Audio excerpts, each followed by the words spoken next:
Good morning. I'm Dennis Willich with Nationwide Southwest. I'm here this morning with Josh Seley with Harry's TV and Sound in Oklahoma City. Good morning, Josh. Good morning, Dennis. Glad to have you here. Absolutely. Looking forward to a nice interface and conversation. Tell us a little bit about Harry's, and I know they've been up there a long time, but give us a little history of the company. So my grandfather started servicing electronics in 1976. I think it was about 1978 we actually went into sales. Started selling Zenith TVs, and it just kept growing from there. Eventually picked up appliances through one of the distributors in Oklahoma City, and just kept going from there. Now we do mostly appliance, don't do much TVs nowadays, but we've been going strong for however many years that is, 40-some years. Yeah. So, long time. Now, as you evolve, and like you say, you're doing more in the appliance side, tell me, what is the range of your appliances? Do you sell, what are you, all the way from like opening price points all the way to luxury? Yeah. So we start with have basic GE and Whirlpool products all the way up to your luxuries, your Thermador, Genair, Decor. We've gotten into True Refrigeration now, Blue Star ranges. Yeah. The whole try to take care of anybody that can come into the store. Anybody that comes in, we got something for them. Right. Now, I know that, speaking to you earlier, you do your own service on everything that you sell. Mm-hmm. Let's talk to the audience a little bit about the importance of that. Yeah, so the number one, there's not a ton of servicers out there nowadays. There's not really any schools for it. I think there's a couple in the country. Those guys that have done it for years, they've been retiring, and for us, being a small business, it's a leg up over your big box stores. Everybody knows they're going to need some service at some point, and so they definitely come in to buy from us so that we can take care of the product. So it's been very beneficial. Definitely, I would say we're well known for it. That's good. I imagine you get a lot of word of mouth. Absolutely. From somebody saying, hey, you need to go down. They do their own service. They take care of you after the sale, that kind of thing. Yeah. And I imagine there's a lot of business being done at your store just because of that one thing. Yeah, absolutely. Right. It has to be, for sure. What would you say to the appliance dealers or appliance members we have about trying to figure out how to, it's kind of interesting before we get there. A lot of our members were in service, and you hit the nail on the head. They had good techs, but those, maybe they retired, whatever, or maybe they moved somewhere else. And to your point, it's very, very difficult today to get techs, to find the right quality of people. First of all, how many techs do you have? So I've got 3 trained technicians right now, and we have 3 in training right now, riding with our seasoned techs. Okay. So hopefully before long we'll have a few more guys. That's right. Yep. How do you go about finding that individual that you think you can put in that position, as maybe an understudy or whatever, and then flow into where they become full techs? So sometimes we look at the delivery crew. They end up, when they're installing they're having to troubleshoot. So sometimes we'll pull from there and move them into that position. If somebody's just applying to us, then I find that people with the HVAC skills tend to cross over pretty well to appliance technicians because they understand electricity. They understand how to use a multimeter. They've used tools. They know how to test some of the same components that the appliances are going to have that an HVAC system has. And then hopefully they can do some brazing if we've got a silt system issue going up. So exactly. And they don't have to go in the attic anymore with That's right. That's right. It's kind of got the more cool area. Yeah, absolutely. So, well, that's interesting. And you got three in trading. Yep. That's great. Now, when you have a service call, you sold something, somebody calls in for service, how quickly can you get to that service call? Unfortunately, right now, because of the increase in service, it depends on what's going on, but generally speaking, we're 2 to 3 weeks out. Really? Yeah. Now, a customer whose refrigerator isn't working, we're going to get there possibly same day, next day. Leaks, if we've got some leaking, same thing. We're going to get out there, if at all possible, that same day, maybe the next day. Okay. But So you react very quickly to the market conditions that are there, what plays in front of you. And I get that. And by the way, as long as you can do those kinds of things, I mean, somebody, maybe their range ain't working or something. I understand that. That's going to be a longer time frame. Yeah. It's not like the critical thing, like, my refrigerator's out or something leaking, to your point. Yeah. Well, that's good. That's a good time frame.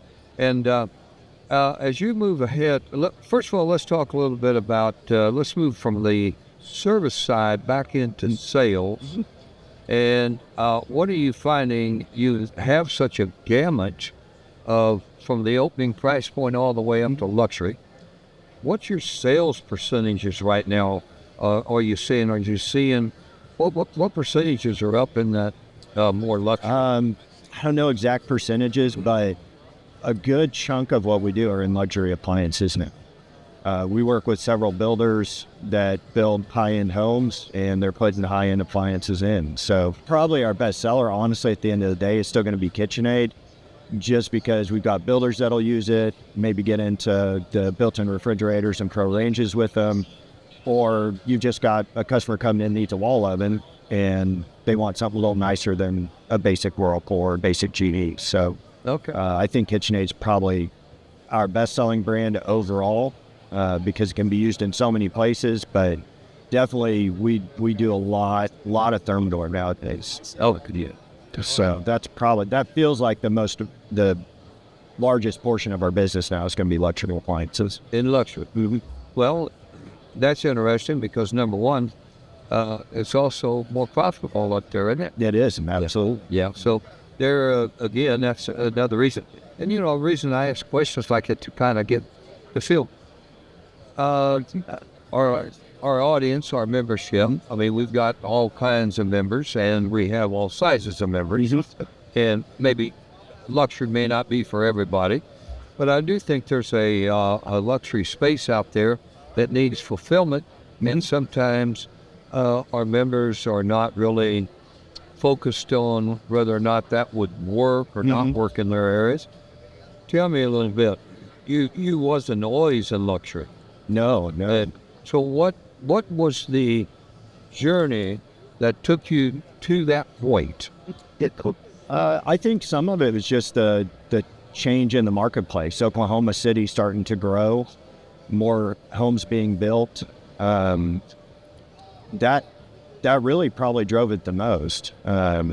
We start putting, you go from, okay, we're just carrying Whirlpool Maytag, and okay, we're going to throw in a KitchenAid kitchen. And now that stepped up a little bit. And then a little while later, that's doing good. And hey, we're noticing a lot of people are interested in Bosch and Thermador.